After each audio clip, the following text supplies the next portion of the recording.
সবাই জানে আমি সুতপা চলে এসেছি আবার একটা নতুন দিনে। সবাই কেমন আছে? নিশ্চয়ই ভালো আছে। তা আবার অনেকদিন পরে এলাম। অনেকদিন পর কেন বললাম, যেমন অনেকদিন ভিডিও দেওয়া হয় না, বেশ কয়েকদিন ভিডিও দেওয়া হয় না, 15-16 দিনের, হ্যাঁ তারও বেশি হতে পারে। সে আবার আজকে চলে এলাম। সবাই কেমন আছে? নিশ্চয়ই ভালো আছো। প্রচুর গরম পড়েছে, দেখো আমি একটা ভিজে গামছা গায়ে দিয়ে, যার মুখের অবস্থা দেখেছো গরমে। তা বদরকে অনেক প্রণাম আর সত্যি ভালোবাসা দিয়ে শুরু করলাম আজকে ভিডিওটা। সঙ্গে থাকো আর দেখতে কী কী করি, কতটাকে শেয়ার করতে পারি তোমাদের সাথে শেয়ার করবো। আর আমার ভিডিওতে তোমরা জানো আমি যেমন সব রকম মিলিয়ে তারপর একটা ভিডিও দেখতে, সেরকমই আজকেও চলে এসেছি। সঙ্গে থাকো আর দেখতে থাকো, ঠিক আছে? চলো। আগে দেখো মেডিসিন নিয়ে নেবো। এখানে জ্বরের ওষুধ, অম্বলের ওষুধও আছে, সব রকম মেডিসিনগুলো নিয়ে নেবো। দেখো মেডিসিন নিয়ে বসিয়ে দিয়েছি চা, এমনকি চা হয়েও গেছে, নামিয়ে নেবো। তোমার চাটাকে সবাই ভালোবাসো, তাই আমি চা খাওয়াটা তোমাদের সাথে শেয়ার করি। আর যদি চা খেতে হয় তাহলে আসতে হবে আমাদের বাড়িতে, তাই সেরকমই দেখো। আর আমি র চা খেতে পছন্দ করি না, দুধ চা খেতে পছন্দ করি। তাই দেখো নিয়ে নিচ্ছি চা, তার সাথে নিয়েছি বিস্কুট, কেননা আমার চা না বিস্কুট ছাড়া ভালো লাগে না। সে যে কোনো বিস্কুট হলেই হবে, কিন্তু আমার চায়ের সাথে বিস্কুট খুবই দরকার, এই আর কি। না চা খেয়ে না তৃপ্তি হয় না, বুঝতে পারছো? এই দেখো চা খেয়ে চলে এলাম টিফিন খেতে। তাহলে কী টিফিন খাবো বলো তো? দেখো আম নিয়ে নিয়েছি দুখানা, আর এদিকে নিয়ে নিয়েছি মুড়ি। আর যেহেতু আমের সিজন, আম দিয়ে মুড়ি দিয়ে, আম দিয়ে রুটি দিয়ে, আম দিয়ে দুধ দিয়ে, ভাত দিয়ে তো ভীষণ ভালো লাগে খেতে। তা আজকে নিয়ে নেবো আমুড়ি। আমুড়ি খাবো সকালবেলার টিফিনে। আর আমার মতন এরকম কে কে ভালোবাসো আম দিয়ে মুড়ি দিয়ে অবশ্যই কমেন্ট করে বলো। তা এইসব জিনিস খেতে গেলে ছোটোবেলার কথা খুব মনে পড়ে, যে এরকম করে মা মেখে দিত, আর সবাইকে বাটি ভরে সাজিয়ে সাজিয়ে দিত, তো সেরকমই। তা মেখে নিয়েছি, খেয়ে নিই, তারপরে আসছি। তারপরে দেখো বসিয়ে দিয়েছি কড়াই, এক এক করে রান্না শুরু করবো তার জন্য। আর কড়াইটাকে ভালো করে গরম করে নিচ্ছি। তারপরে দেখো দিয়ে দিলাম সাদা তেল। কী করবো বলো তো? সঙ্গে থাকো আর দেখতে থাকো। দেখো কেটে বেটে সব কিছু মিক্স করে নিয়েছি, লঙ্কা, টমেটো, আলু, ভেন্ডি সব কিছু দিয়ে দেখো একটা মিক্সড করেছি। এবার এটা হচ্ছে পকোড়া টাইপের ভেজে নেব। এদিকে তেলটাও গরম হয়ে গেছে, এবার ছোটো ছোটো করে পকোড়া টাইপের দিয়ে এবার তুলে নেবো। এই দেখো বেশ খুব একটা বড় দেবো না, বড় দিলে না জিনিসটা অতটা মুখরোচক হয় না, এটা ছোটো ছোটো দিলে মুখরোচক হয়, তাই সেরকমই। এই দেখো দেখো যতটা তেল আছে ততটা এরকম দিয়ে দিয়েছি, তোমাদেরকে সবটা দেখালাম না। এই যে দিয়ে দিয়েছি, একটু টাইম নিয়ে হতে দেবো। এ দেখো এবার একে একে উল্টে দেবো। একদিকটা তো হয়ে গেছে, একদিকটাতে লাল লাল হয়ে গেছে, একটু বেশি করে টাইম নিয়ে ভাজলাম। এই দেখো এবার সবগুলো ভাজা হয়ে গেলে এরকম করে কেটে কেটে দিয়ে সব আলাদা করে দেখো তুলে নিয়েছি। কি সুন্দর লাল লাল পকোড়া, কে কে খাবে চলে আসো। ভেন্ডি ভাজাটা দেওয়া তোমার দেখায়নি, ভেন্ডিটা ধরেছি সেটা ধরে দেখাচ্ছি। হয়ে গেছে, আজকে দেখো খালি ভেন্ডি ভেজেছি, হয়ে গেছে। এবার হচ্ছে ভেন্ডিটাকে নামিয়ে নেব। দেখো ভেন্ডি ভাজা নামিয়ে নিয়েছি। ওই কড়াইতে দেখো আবার একটু তেল দিলাম। তোমরা জানো যে আমি একটা কড়াইতে অনেক রকমভাবে রান্না করেছি, সেরকমই দিয়ে দিলাম একটু শুকনো লঙ্কা, আর দিয়ে দিলাম একটুখানি কালো জিরে। তারপর দিয়ে দিলাম দেখো বেশ কিছুটা খানিকটা পেঁয়াজ থেকে একটুখানি লাল লাল করে ভেজে নেবো। পেঁয়াজটা ভেজে দেখো রসুন, একটু লবণ আর একটু হলুদ দিয়ে দিয়েছি। পেঁয়াজটাকে ভেজে নিয়ে এবার হচ্ছে রসুনটা একটু ভেজে নেবো, তাতে বেশ গন্ধটা ভালো লাগে। আর যে কোনো রান্নাতে কিন্তু রসুন যদি রান্না করো রসুন দিয়ে, তাহলে সেই রসুনের ফ্লেভারেই খেতে ভীষণ ভালো লাগে, তাই না? আর সবারই প্রিয় এটা, ঠিক না? দেখো একটু নেড়ে দিলাম। এবার দিয়ে দেবো সেই শাক ধুয়ে ভালো করে কেটে রেখেছি, সেই শাকটা এবার দিয়ে দেবো। এবার এই দিয়ে শাকটা ভালো করে ভেজে নেবো। এটা হচ্ছে কলমি শাক। শাক ভাজা করতে একটু টাইম লাগে, এখন ভাজা কি দেখাবো, তাই শাকটা ভেজে নিয়ে তোমাদের সামনে আবার আসছে। শাক ভাজাটা কি দেখাবো তোমাদের, দেখালাম কিন্তু কেমন করে বসতে হয়ে গেছে। এবার হচ্ছে শাক ভাজাটা নামিয়ে নেবো। এই দেখো, আর আমি যখন ভাজাভাজি করি আমার তো এরকম অনেক রকম ভাজা হয়, মানে ছেলের জন্য একটা, আমি এর জন্য একটা, বরের জন্য একটা। তাই আমি যখন এরকম ভাজাভাজি করি এরকম একটা থালার মধ্যে এরকম রাখি, তাতে বাসনটাও কম হয়, আবার একটা থালার মধ্যে দেখতে খুব সুন্দর লাগে। দেখো সবটা নামিয়ে নিয়েছি। আর প্রচুর গরম, এই গরমে শাক খাওয়া, টক খাওয়া তো খুবই ভালো, তাই না? তাই দেখো হয়ে গেছে, ধোয়া উঠছে এখনও, দেখতে পাচ্ছ। ওই কড়াইটা আবার বসিয়ে দিয়েছি। দেখো শাক ভাজা নামিয়ে তারপরে সেই কড়াইতে দিয়ে দিলাম মতন সর্ষের তেল। তাদের দেখো চিংড়ি মাছ আর পাবদা মাছ আমি ভালো করে পরিষ্কার করে ধুয়ে নিয়ে এসেছি, এমনকি নুন হলুদ মাখিয়ে রেখেছি। এবার হচ্ছে পাবদা মাছটা ভেজে নেবো, কিন্তু পাবদা মাছটা ভাজলে জানো তো তেলের উপর দেবো আর ঢাকা দিয়ে দেবো। কড়াইতে যে পাবদা মাছ দিয়েছি ওরা দেখাতে পারলাম না, কেন পাবদা মাছ যাওয়ার সাথে এত ফাটে না, কি বলবো। তার জন্য দেখো মাঝে ভেজে নিই তবে আসছি। বেশ লাল লাল করে ভেজে নিয়েছি। এবার আর একটু ভালো ভেজে তুলে নেবো।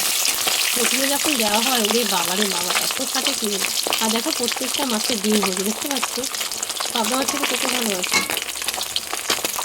মাছ ভাজার তেলের মধ্যে কালো জিরে, শুকনো লঙ্কা, তেজপাতা দিয়ে দিলাম। অনেক সময় জিরে দিয়ে করি, যেহেতু আমাদের হয়তো মানে কালো জিরেটাকে পছন্দ করে না, তো আজকে কালো জিরে দিয়ে করবো। দেখো মাছ ভাজার তেলের মধ্যে দিয়েছি। আর মাছ ভাজার তেলের মধ্যে যদি তরকারি রান্না করো, সেই তরকারি টেস্টি হয় আলাদা, তাই না বলো। সঙ্গে সঙ্গে ভয়েস দিচ্ছি, আশেপাশে অনেক আওয়াজ আসছে, জানি না কী হবে। তারপরে টমেটোটাকে গ্রেট করে নিয়েছি, তার মধ্যে আদা গ্রেট করেছি, তারপরে জিরে গুঁড়ো, নুন, হলুদ এটা দিয়েছি। এবার ওই তেলের পরে দিয়ে দেবো। এই দেখো, আর একটু লঙ্কা দিয়ে দিলাম, লঙ্কা মতো কম দিলাম, কেন বলতো প্রচুর গরম তো, তার জন্য একটু হালকার মধ্যেই করছি। ভালো করে একটু কষিয়ে নেবো যতক্ষণ না মশলার কাজে তেল ছেড়ে দেয়। কাঁচা লঙ্কাটা বাটা হয়নি বলে কাঁচা লঙ্কাটা সামান্য একটু ছিঁড়ে দিয়েছি, নাহলে তো কষানোর সময় মানে তেলের উপর দিলে ছাড়বে, তার জন্য। আর আমার ভিডিওটা কেমন লাগে তোমরা অবশ্যই বলো। এখনও কথা বুঝতে উঠতে পারি না, কথা বলতে গিয়ে ফটো খাই, তাই নিজের মতন ভেবে একটু নিজের মতন ভেবে নিয়ে, ঠিক আছে। একটা কথা বলতে গিয়ে মাঝে মাঝে ফটো চলে, জানো তো। আর একটা তরকারি রান্না করতে কিন্তু অনেকক্ষণ টাইম লাগে। এভাবে কখন থেকে কষাচ্ছি বলে, তো কষিয়ে তোমাদের সামনে আসছি। 5 মিনিট তোমাদের ক্যামেরার সামনে রাখুন, কষানো হয়ে গেলে দেখতেই পাচ্ছ তেল ছেড়ে দিয়েছে। এবার দিয়ে দেবো পরিমাণ মতো জল, আর জলটা গরম জল দিচ্ছি। ভাবছেন সঙ্গে সঙ্গে ফুটে যাবে, বুঝতে পারছি। আর এত গরমে রান্নাবান্না করা খুব ইয়ে। তার মধ্যে রান্না করতে করতে কত কাজ করতে হয় বলো। এই একবার কলে চলে যাই, বাসন মাজতে, কলে চলে যাই জল তুলতে, তারপরে আবার এত গরম লেবু জল বানিয়ে রাখলাম, কেন জানোই তো যে ঘটকবাবু বাইরে থাকে, এসে খাবে, তার জন্য। তা দেখো ফুটে গেছে, অনেকক্ষণই গরম জল দিয়েছি, তাড়াতাড়ি ফুটে গেছে। এবার দিয়ে দেবো মাছ। এ দেখো মাছগুলো দিয়ে একটুখানি ফুটিয়ে নেব। মাছগুলো দিয়ে দিচ্ছি, আমার 5 মিনিট ফুটে যাক, তারপর তোমাদের সামনে আবার আসছি। দেখো তরকারিটা হয়ে গেছে, এবার নামিয়ে নেবো। দেখে বুঝতে পারি ঝোলটা অনেকটা ছিল, একটু কমে এসেছে।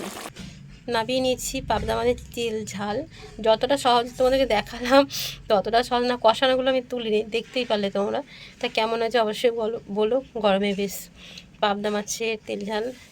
সঙ্গে থাকো আর কী করে দেখতে থাকো। মাছ রান্না করেছি, ওই কড়াইটা আবার একটু হালকা জল বলিয়ে বসিয়ে দিয়েছি। কড়াই গরম করে দিয়ে দিলাম সর্ষের তেল। এই দেখো তেলটা গরম হয়ে গেছে, দিয়ে দেবো শুকনো লঙ্কা, সাদা জিরা, তেজপাতা। এই দেখো ফোনটা একটু নেড়ে নেবো। দেখো গাটি কচু কেটে ধুয়ে পরিষ্কার করে রেখে দিয়েছি।